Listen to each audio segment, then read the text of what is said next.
दिल में सिर्फ एक जुनून है कि मैं मरने से पहले सीमांचल की जनता के सही आपको देखना चाहता हूँ।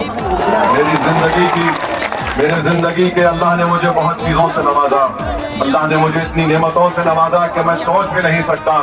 मगर मैं अल्लाह से यही दुआ करता हूँ कि परवरदिगार जिंदगी का क्षमा मेरा बुझने से पहले मेरी इस ख्वाहिश को भी पूरा कर दे कि मैं अपनी जात के लिए नहीं, इस सीमांचल के गरीब और मजलूम आवाज के लिए अल्लाह से दुआ करता हूँ कि परवरदिगार यहाँ पर आपकी सियासी लीडरशिप बन जाए, तो हमारे मरने के बाद हमारा जिस्म और हमारे जिस्म की हड्डियां इस जमीन में खाक हो जाएंगी, मगर हमको इस बात का इत्मीनान होगा कि हम दुनिया से जो चले गए, हमारी आंख बंद हो गई, मगर हमने इतिहास का एक ऐसा परचम यहाँ पर कायम किया जो 100-200 साल तक आने वाली दुनिया में आपकी आवाज और आपकी क़यादत करता रहेगा। तो मैं यही बात आपके सामने कहने को आया हूँ।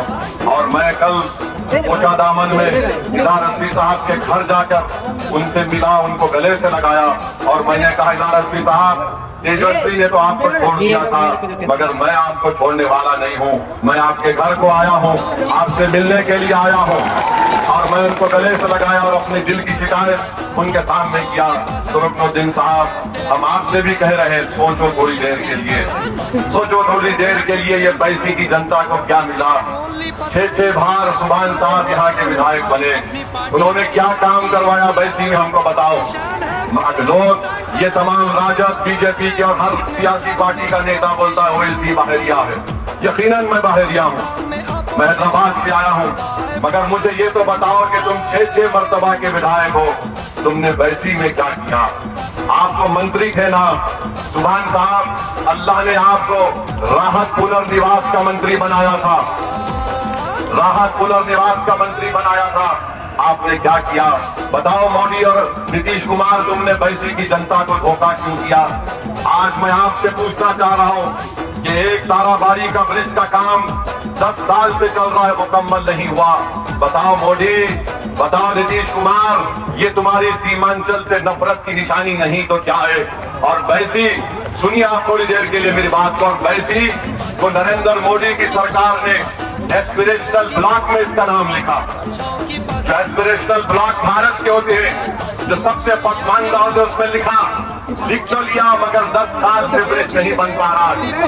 अगर यही ब्रिज नीतीश कुमार के नालंदा जिला में शुरू होता और नहीं काम मुकम्मल होता, तो नीतीश कुमार कितने गवर्नमेंट के अहदेदारों को अब तक बरतरफ कर दिए होते। मगर सीमांचल की जनता को कश्ती में बैठकर उस नदी को पार करना पड़ता है।